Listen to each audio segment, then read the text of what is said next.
us know where you're from in the chat. We would love to see where everyone's All from. right. Hello. Hi, how are you? Made it. Great. How are Per- you? Perfect, good. So I was just introducing myself to everyone. Again, I am Dom from Always, and I am from Oakland, California, right in my living room. And thank you so much to Harlem Capital for joining us with this. And then I will pass it over to Gabby to introduce yourself. Fantastic. And so excited to be here and so excited to do this with Always and with Kelly today. So I'm Gabby Cazaeu. I'm originally from Maryland and an undergrad studied chemical engineering.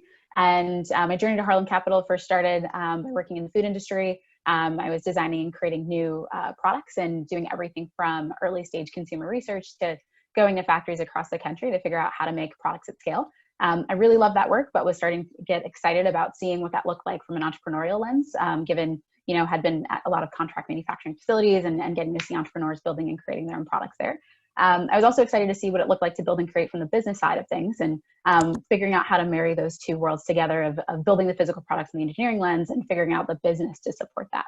And so that's what took me on my journey to business school. And in that process, was looking for a startup to join before school and had the opportunity to join Harlem Capital Partners in the internship program. And that changed the trajectory of what I was excited about working on. I originally thought it'd be great to see startups from that early stage from, folks that are investing in them, and fell in love with that work of being able to support founders at the earliest stages, whether it's with their strategy or how they're, running their business, being able to support that vision for the future. And, our mission is to invest in women and minority founders, and being at the intersection of those identities. This is incredibly value aligned work for me and is something that's incredibly meaningful.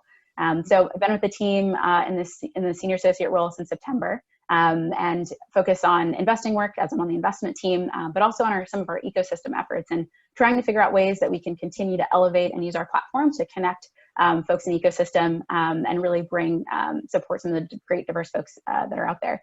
So whether that's through our partnerships with accelerator programs, getting to meet folks through different technical organizations, just finding ways where we can meet them where they are, see if we can collaborate down the line, but continue to elevate the conversation about diversity in the space. And then I'll share a little bit about Harlem Capital itself.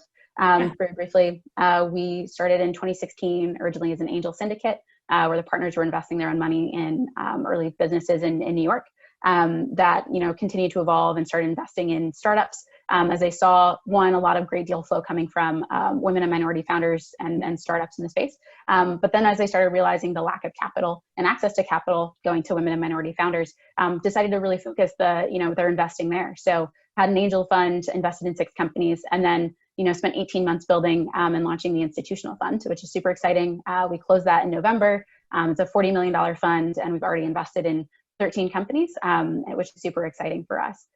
We're industry agnostic and geographically agnostic, so look for founders all over the country across a variety of industries. We don't invest in biotech, crypto, blockchain, things that are just outside of our wheelhouse or pretty technical, as we want to make sure that the founders we invest in, we can really support them in their journey with all of the tools and expertise that we do have. And so, whether that looks like great support from a marketing lens, supporting them as they're analyzing their businesses from a financial standpoint, we really just do what we can there to support, companies at that seed and Series A stage. Perfect. Kelly? Awesome. Yeah, thanks, Gabby. Really excited to be here today. I'm Kelly Goldstein. I'm also a senior associate at Harlem Capital Partners. I'm originally from Connecticut and went to college on the East Coast. I'm currently wrapping up my MBA at the University of Michigan. And during that time, was focused really on pivoting into venture capital and spent 2 years working with Harlem Capital Partners, also as an intern last year. And prior to that, I was working in brand marketing and development, both throughout the US and in Singapore with Unilever and Edelman. And during that time, I supported a lot of programs that were focused on investing in women entrepreneurs and became really passionate about that space, and also spent time consulting with startups in a range of industries from beauty and fashion to fitness, women's health, and media. And one area was definitely working with social entrepreneurs, and those experiences together really made me want to move into the investing sphere, particularly with a VC firm that was, mission driven. And of course, Harlem Capital hits on all of those needs and passions of mine. So really excited to be here today and to connect with the All Race community. Perfect. Well, again, thank you. So let's just jump right into the topics. So, Kelly, while I have you, fundraising, what should you be fundraising or when should you be fundraising? Sorry. So, I mean, fundraising is really dependent on the status of your business and where you guys are in your business cycle. If you are thinking about fundraising right now, some of the things to think about, first of all, if you have 24 months or more of runway, focus on your business right now. We're suggesting 24 to 30 months because the last recession we saw around 2008, it lasted about 18 months. And so, this situation could be the same, it could be worse. So try to give yourself some buffer during that time. And also if you're planning on fundraising, know that, don't stop, but know that it's going to be a longer process. So I think deals have been moving really quickly leading up to this crisis. And now you can anticipate maybe a 6-month time frame for fundraising. So it's going to be a slog. And I think venture funding, it's going to be a little bit slower in a comparable period. In 2008, again, there was about a 50% drop off in the overall venture funding. And recent studies in the New York ecosystem at least suggest that firms are actively investing, but they're a little bit more risk averse. They're slowing down their investments in 2020 and being a lot more thoughtful. I would just say, keep going after it. Anytime fundraising is going to be an overwhelming and nerve-wracking process. And of course, even more so during these uncertain times. And so I think it's important to know everyone's feeling the weight of this time and experiencing decreased valuations and likely hearing no more frequently than they might have expected. So, it's not really that comforting, but hopefully knowing that you're not alone is helpful. And make sure you have a support system of people who you can talk to during this time and take the necessary steps to take care of yourself, even if that's like 30 minutes in the morning, spending a little bit more time on your skincare routine or whatever that is. I think that's really important. Right. Gabby, curious to know what strategies should founders use in approaching investors right now? Yeah, so some of that will depend on where you are in your fundraising cycle. So thinking about it in two buckets of folks who are not fundraising now or are planning on fundraising in a couple of months. And then after that, folks who are currently fundraising. If you're in the bucket of not fundraising or looking to fundraise in a couple of months, I think now is a really great time to start building some of those informal relationships with investors, getting to spend time knowing, say, the 10 to 12 investors who, whose background you like, who invest in your sector, who invest in similar companies at your stage, just so you can get to know them and, build that rapport so that when you do go back to fundraise, you're able to, hit the ground running. Ways of thinking about engaging with them could look like seeking advice on your from deck or just getting insight and learning about the firm and their process so that once you do get to that fundraising step, you're able to really expedite and know what to expect from their lens. For those who are currently fundraising, just like Kelly mentioned, it can be an intimidating process. If you are new to it, we definitely encourage, don't be shy. Is some of the best advice that we can give. You're here for a reason. You have your vision and your product, and you've been working so hard. And there are investors who do want to hear from you and are excited to learn about your company.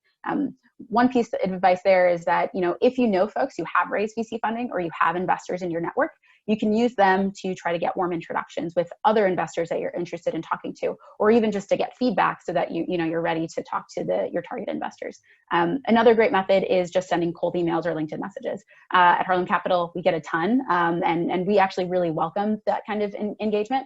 A couple of our portfolio companies right now actually came in through LinkedIn or through just sending us an email, and we really believe that there's some incredible opportunities and founders that are outside of our network. And so, I think increasingly you're seeing more and more firms really approaching and embracing that. What I will say is because of that, investors are getting a ton of messages every day. So if you do send one, just be really clear and concise to stand out so that, investors can get that really great first impression about how you go through your fundraising process.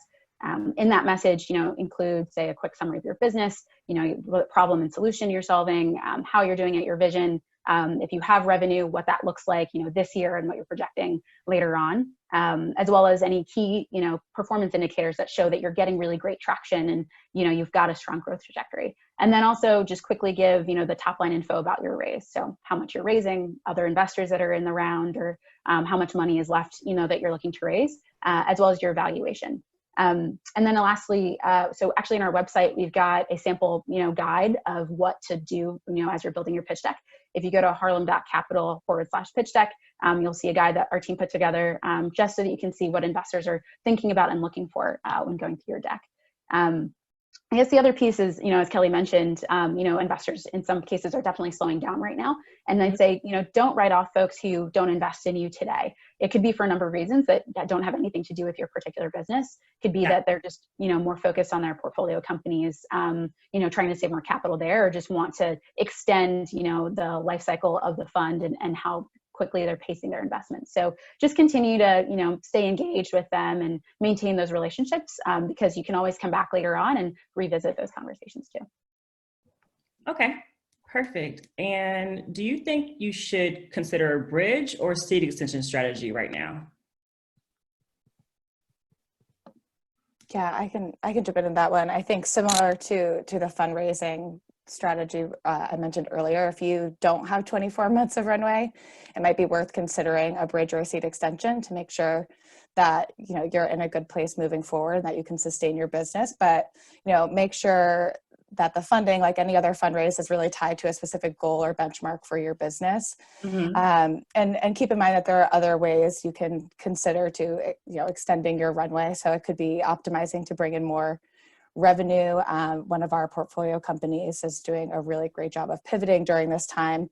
If you haven't heard of AmpFlow, definitely check it out. They began as a B2B company that brought tampons to your bathrooms, and because they're FDA approved, they're able now to pivot and create PPE for healthcare workers right now. And so they're getting a lot of really big contracts that they may not have gotten otherwise, who could be potential customers in the future. And they're actually sort of changing their business strategy and model now, given the time. So I think being agile and flexible and thinking of creative ways to bring in more revenue is really important right now. Definitely, work hard to retain your current customers, try to get paid up front if you're a B2B business in particular, and engage in new acquisition strategies. So another one of our portfolio companies is in the B2B SaaS space, and they didn't offer, free trials before, but they are now, particularly as companies might not be willing to pay for a new product at this point in time. So they're offering free trials, and then hopefully, they're going to improve their pipeline through that and secure people from getting them in the door and using the product. Another thing you might want to do to help extend your runway would be to cut some expenses. So, maybe you're reducing or eliminating rent. There are a lot of rent clauses like force majeure that would enable you to do that. So definitely take a look at your contracts, talk to your landlords. You also might want to reevaluate your marketing and your ad spend, which we can get into more detail later, but just make sure, you're getting the most bang for your buck on your marketing strategy, and you should be reevaluating that right now anyway, to make sure that you're, anticipating how customers are going to behave during this time and, communicating with them in an appropriate manner. You also might want to eliminate some SaaS subscriptions that you have, like licenses or seats that you don't need. And you could also think about reducing the scope of some retainer services that you had. Yeah. As far as, reevaluating headcount, I would say that's probably one of the last things you want to do. Be as transparent as you can with your employees during this time. I think everybody is really anxious and uncertain about what's going to happen. So the more open you can be with your employees, the better. Yeah. And definitely connect with your employment counsel before making any big decisions, but definitely some things to think about could be maybe pausing hiring, talk to your employees. I forget which company it was, but it was a great example of the CEO cut his own salary, talked to his employees, and everybody sort of agreed together that they were going to accept a reduced salary. So the more transparent you can be and the more engaged you can keep your employees during this time, the better. You might be able to reduce 401k matching or forgo bonuses, maybe trying furloughing instead of totally laying people off. Just try to find ways to kind of avoid layoffs. But if you have to do that, just be mindful that your employees are humans, be kind, find ways to support them, make introductions to other businesses, let your investors know they might be able to help find roles for your employees that you might have to let go. And then finally, to extend your runway, maybe think of other sources of funding. So there are a lot of government grants and loans right now that you could look into.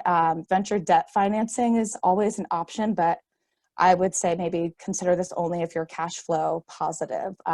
So you don't want to end up using the funds that you receive to pay down the interest. So just be really careful if you decide to go that path. Thank you. Sure. Now I want to kind of switch it over to pitching. Gabby, I know you touched on this a little bit earlier, but wondering if you can go into more detail on how to prepare for pitching. Yeah, definitely. Let's see. I think getting maybe like some tactical, focusing, more granularly. I think one of the first things and biggest things folks need to do is, really have your story down. Investors are investing in you and your vision, and how you really share and articulate that story is going to be, critically important to getting through, any form of the diligence process. I think there's a number of things that you should make sure you have on hand before you start approaching investors. I think the first thing, going along with that story is your pitch deck. So, that should express your story, your vision, your plan for the business. But also, I think a lot of investors want to know key insights that led to you starting the business and your belief in the market. You'll understand that problem deeper and better than investors will at the start. And so being able to really get them through, that problem and to the key insight, from your customers or potential customers is going to be really critical at that earliest stage. And then if you have tested your idea, have beta testers or have early customers or some, type of traction, sharing any anecdotes or verbatims or, things from your customer research to really give that confidence is going to be really exciting for investors to see. Also then once you're pushing, getting ready to approach investors, you really got to, think about the package you're going to be presenting. In addition to your deck, investors are going to want to see your data room, which will have, your financial model, historical or future projections, what your customer pipeline will look like if you have existing customers, and then, what you expect that pipeline to look like, and perhaps even the stages those customers might be at, if they're, you're definitely going to close them, or if they're more later on in the process. As well as, a list of your core performance indicators, like I mentioned earlier. So anything to show, forward-looking traction and growth and trajectory, whether that's about your average order value increasing or customer lifetime value increasing, or let's say you've got really low churn, those are the types of things folks are going to be looking for. Other pieces, I think investors, especially now that we can't really meet in person and are constantly, having to chat over video, I think it's important to, start thinking about people who can advocate for you in the business, as investors are going to want to be doing some references. So if you did an accelerator program, thinking about, the person who led that. If there's some customers that can really vouch and speak highly about the business, that'll be, very valuable as well. And then, some of the other things we mentioned that should be in your deck or your initial email already, but, how much you're raising, your valuation. Sometimes we don't see founders setting what they, think their valuation should be. And we actually think it's okay if founders set that number at first. Overall, it'll be a negotiation if you get to that stage of, the diligence process, but at least it gives you a starting point and gives investors a sense for what you're thinking about the business there. Okay. And while we're there, what trends are you seeing? Are there any industries that are growing or shrinking? Yeah, a ton.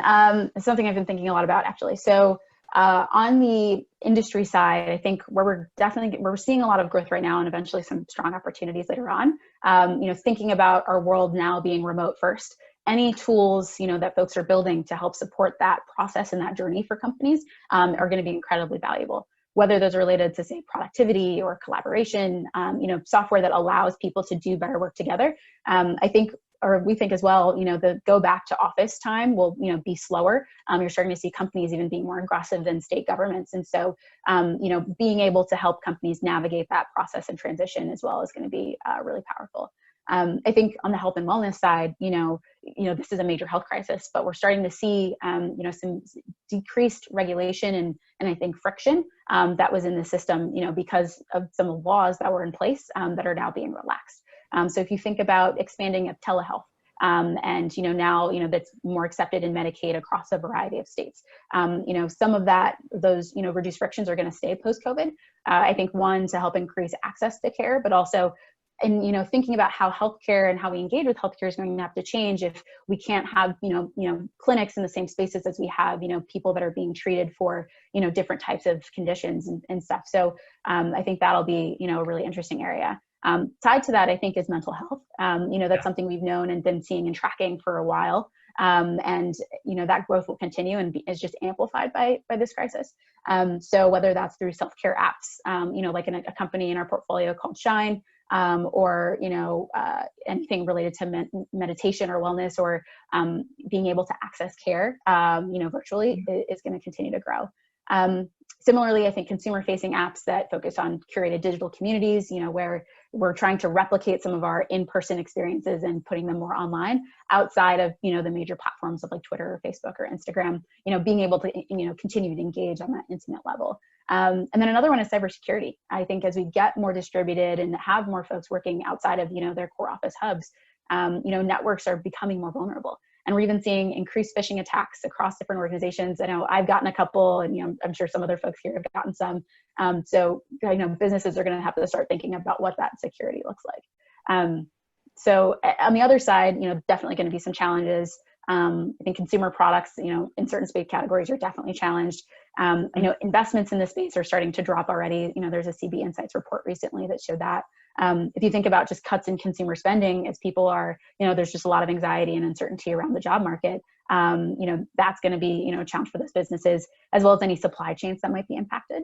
But I do think that there's some categories of consumer that are growing, where consumers are still, purchasing, and that's a really great opportunity for brands to really stand out and gain market share. Those who didn't have a clear proposition or sort of in the middle, I think will struggle a little bit as well. And then quickly, I think another couple things would be, the travel or hospitality space, real estate, and the experience economy. I think that will bounce back eventually, but once things are safe enough for folks to really do that. Thank you. And then Kelly, while we're on this topic, did you want to talk about communication and leadership within companies right now? Yeah, absolutely. I think communication, as I noted earlier, is key and extremely important all the time, but especially during this time. I think both internal and external communications are paramount.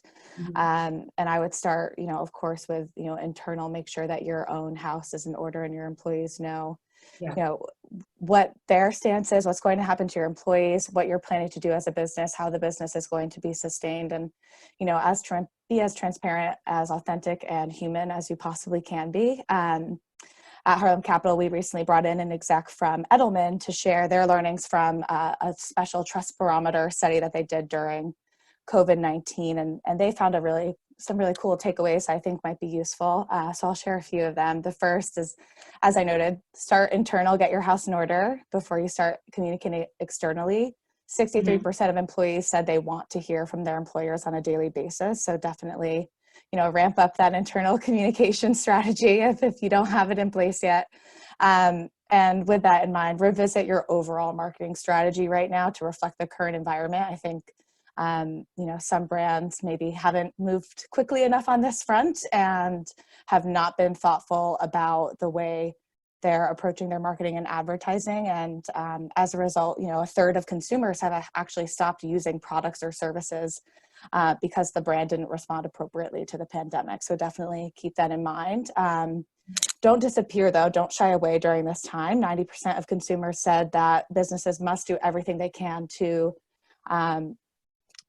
be engaged right now, and also communicate that they're protecting the well-being of their employees and suppliers, which is really interesting. And then also, I think it's good to note that 62% of consumers believe that brands actually play a critical role during this time, and that they'll be helpful in addressing the challenges consumers are facing during the pandemic. So definitely use your brand position to find a way to make a positive impact and be engaged during this time, of course, thoughtfully.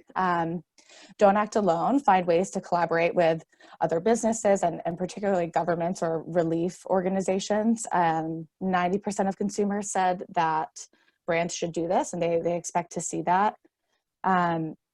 And then also just communicate with emotion and compassion and facts. 85% of consumers thought that brands should be an educator during this time. So just providing instructional information relevant to the current environment, and how your business may play into that. And also, you can use social media during this time to facilitate a sense of community and offer support. 84% of consumers wanted to see that. And consumers also expect brands to keep them updated on what's happening at the company. So, how are your operations changing? How are you supporting your employees? How are you going to support your customers? And so just be present during this time, and also keep in mind that if you're going to have a lot of spokespeople out there. The most trusted authorities right now are doctors and health authorities. So if we're going to say anything related to the medical or health space, you might want to nod to the experts there. And if you don't have a doctor or a health expert speaking, then at least, cite the information and make sure you have all the right facts. Thank you. Yeah. Okay, so for the last 30 minutes, I'll go into the questions that we got. So, Gabby, has your threshold for risk changed during this global pandemic? Yeah, not on mute. I think so. I'd say overall, yes, but it's helpful, I think, to break down when we're talking about risk, like what type of risk, because I think it varies depending on the type of risk. So I think we like to talk about like market risk, business risk, and then operational risk. I think market risk, I think that threshold is definitely probably the highest. It really, as I mentioned before about different trends or industries that are being impacted, I think that's probably the biggest challenge right now, and figuring out what the overall outlook looks like for a particular category. So like I mentioned, things in the travel, consumer experience economy, looking at companies in those spaces right now is pretty tough, as they're heavily impacted. The slow, how quickly we come back will really dictate how those businesses are able to survive through this short and midterm shock to the system. But if you look at other categories like beauty, it's been doing pretty well. But, on an individual company level, it's still a pretty crowded market. And so really have to think about how that particular company is going to be able to navigate with their brands, their unique focus, how they're building and leveraging community, as Kelly just mentioned. So with market risk, I think it depends on the individual category, but then also the macro trends that are coming. And then if we're thinking about like the risk to the actual business, again, that'll, depend on what type. So if it was a business that naturally would have high burn, so a lot of, spend on their expenses, or had unfavorable unit economics that would work at high scale, but not, where they are yet at the early startup stage, or might have high working capital needs and need to be able to, finance the business through that period. Some of those are going to be tough right now, and are definitely things that we're on the lookout for as we're going through diligence with companies that are in our pipeline. Especially if it's not something the business can work through quickly as they're in this stage, and then really have that really flip when they grow. So that's, definitely still, I'd say, yellow area. And then if we're thinking about like operational risk, I feel like that's also part for the course at early stage investing. So we're at the seed and Series A stage. As we look at companies, there will always be some form of operational risk, whether it's related to go-to-market execution or strategy. But I think our belief is really we're backing the team, we're backing their vision and strategy, and really banking on them and their unique insights and hustle and grit to really figure those challenges out and grow the business. There will be pivots and changes, to their strategy and how they go about the business, and that's expected at this stage. But I think it's going to be a higher level of precision is going to be required as companies make those pivots and have the belief in what those pivots will do as the business grows. So I do think the bar is a little higher, and also then valuations are going to reflect the risk that investors are willing to take. So you'd expect valuations to drop a little bit and investors to take more ownership to compensate for those risks. Thank you. Kelly, how many new deals does Harlem Capital have, the capital to be able to fund? Yeah, so we're actively investing right now. As Gabby mentioned, I think all investors are a little bit more cautious in terms of the risks we're taking, but we're out there, we're sourcing deals, so send them our way. And so we're committed to investing right now, and we're also committed to supporting our portfolio company founders during this time and being as engaged with them as we can be. We'll likely invest in 5 to 7 more deals this year, and planning for 10 next year. So we are open for business. Thank you. And then touching on that same subject, what do you think about angels? Do you think they're scared to invest right now? Yeah, I think it's going to depend on the type of angel you're approaching, right? There are some individual angels out there who might, be more risk averse right now, given the dwindling public market performance, because they're just a single investor. But I think if you're looking at angel syndicates or angel groups that are more formalized, they probably already have funds set aside to deploy and will be, ready to go. We actually just talked to a founder who was able to round out a deal really quickly with all angels. So it's definitely possible. And, we've seen angels filling in those gaps. So I think they're definitely still active. You just need to find the right ones. Yeah. And how do you think that founders should keep investors like interested and excited? Yeah, I can take that one. So thinking about venture, from like a game theory perspective, which I find kind of interesting, you can categorize venture capital as like a repeated game. So, the more interactions that you're just going to, continue to compound as you go along, the raising process. And so I think the best things folks can do is just continue to share their progress. So if your KPIs are continuing to skyrocket, if you're getting more traction, continue to share some of those metrics with investors who might be on your weekly, your quarterly updates, or, send informal notes about, hey, we just landed this big customer. Just wanted to share that update. New things that you've built, sharing why that's impactful to the business, just continuing to show that you're continuing to make progress. And I think investors really appreciate seeing what that looks like over time. And then, as we mentioned earlier, building relationships. So even if investors aren't investing in you right now, the more you're able to connect and the stronger you can make that relationship, the easier you can help make those conversations when you do come back to raise, or when, you're at the stage that they're looking for. Another piece is that if you have reached out to investors in the past and they have, passed on investing, really take some of that feedback if you get it to heart. If they don't give it, you should ask, so that you can come back and say, hey, here are some of the things I worked on that were concerns before. This is where we are. Let's renew and restart that conversation now that I'm in a different place. So I do really think it's about continuing to keep people in the loop, staying top of mind. Investors are seeing a ton of deals. And so making sure that you can be in their top 5 that they're looking at any given period when you're at that ready, stage ready for investment, is really important. And a question from the chat, do you think there are things that should not be shared with investors?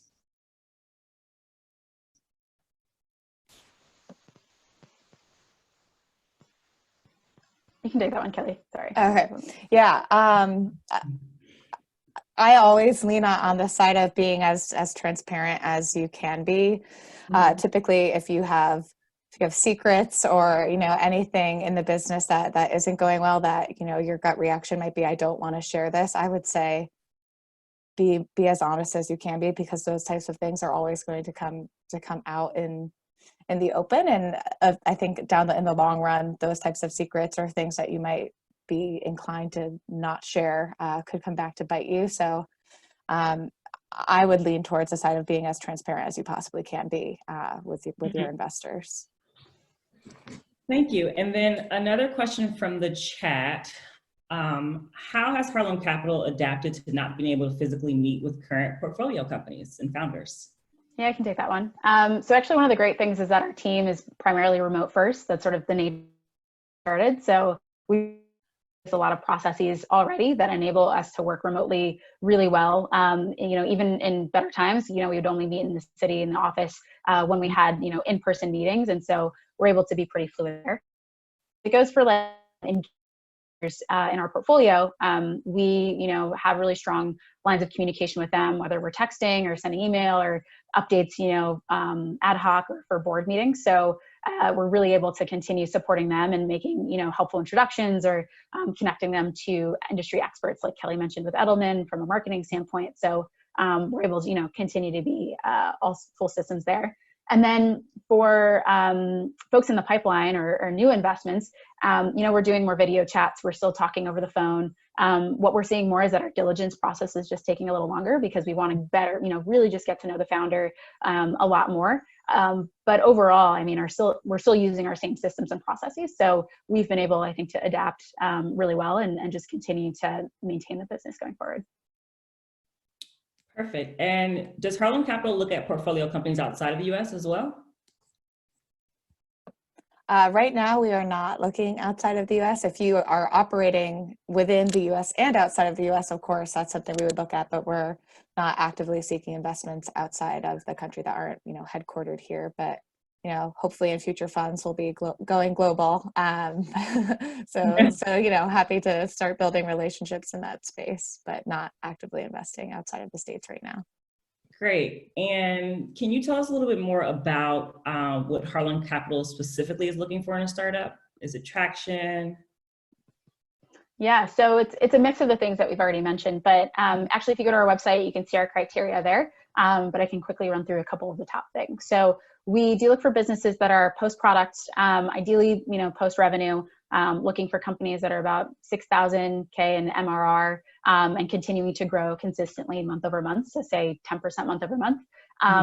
We again will look at businesses and talk with folks that are pre-revenue, but that is one of the things we're definitely looking for. Otherwise, in the founder, we're looking for someone who has shown a lot of grit and hustle as they're building the business and making things work with limited resources at the early stage. And that gives us an indication of what you'll be able to do, once you do get that capital infusion, if we were able to invest.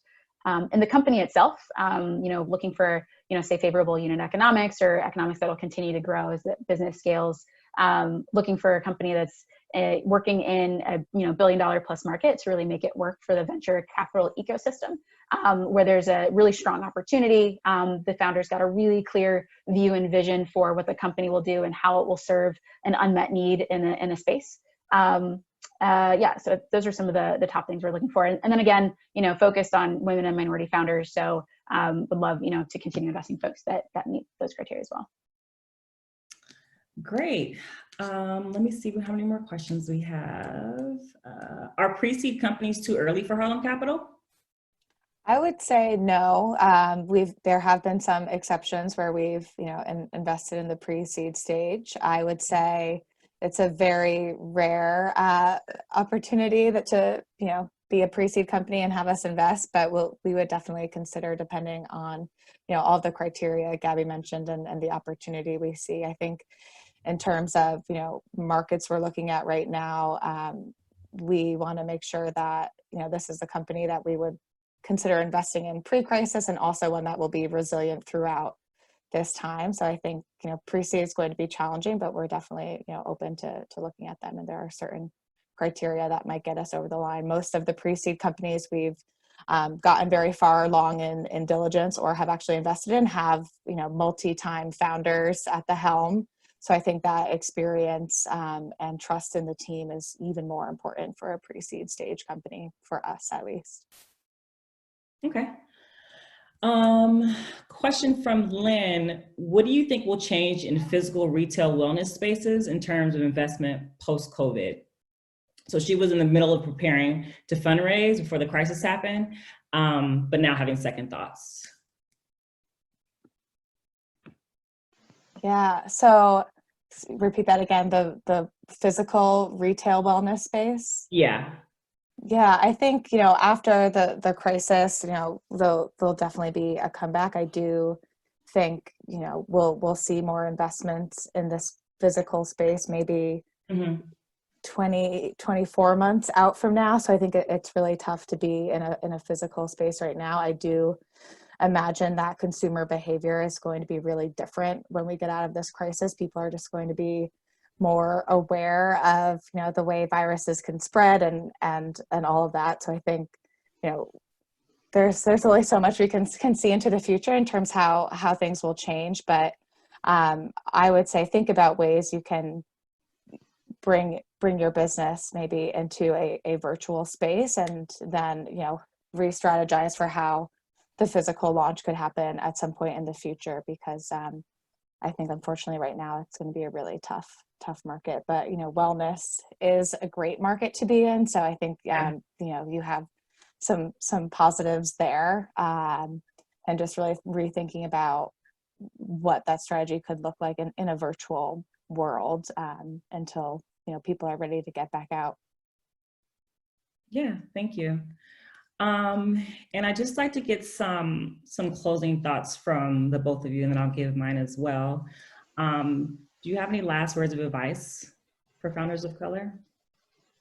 Last word of advice, I'd say, one, I think you have a lot of champions in the industry. I think over the last couple of years, we've definitely seen more folks focused on investing in women and minority founders, really excited about investing in them. And so even if it is still, scary to reach out to investors, please still do, reach out to Harlem Capital. Our emails are on our website, and we really want to support and uplift folks across the ecosystem.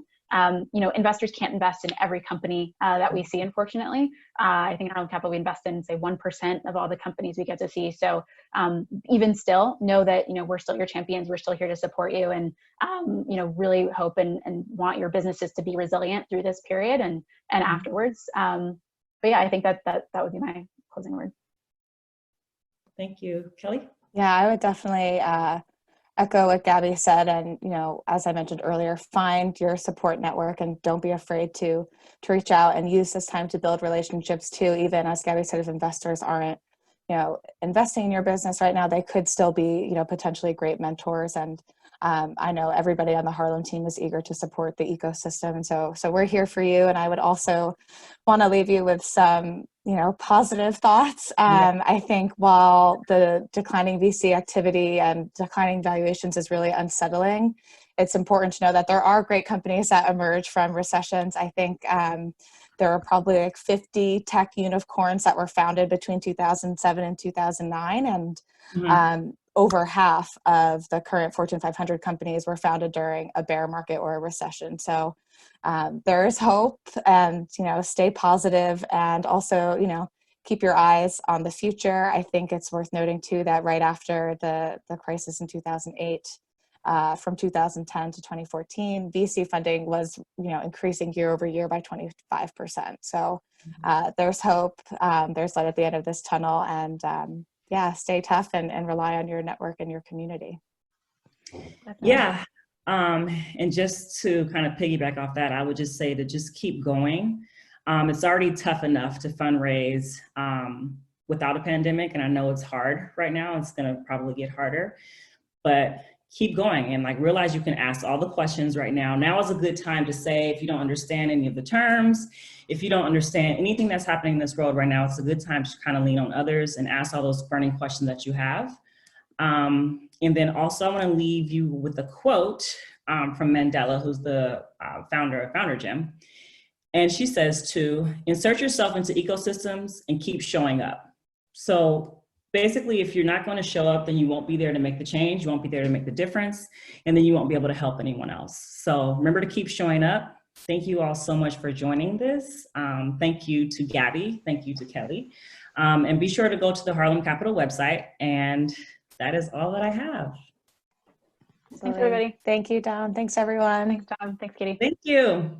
Bye. Bye.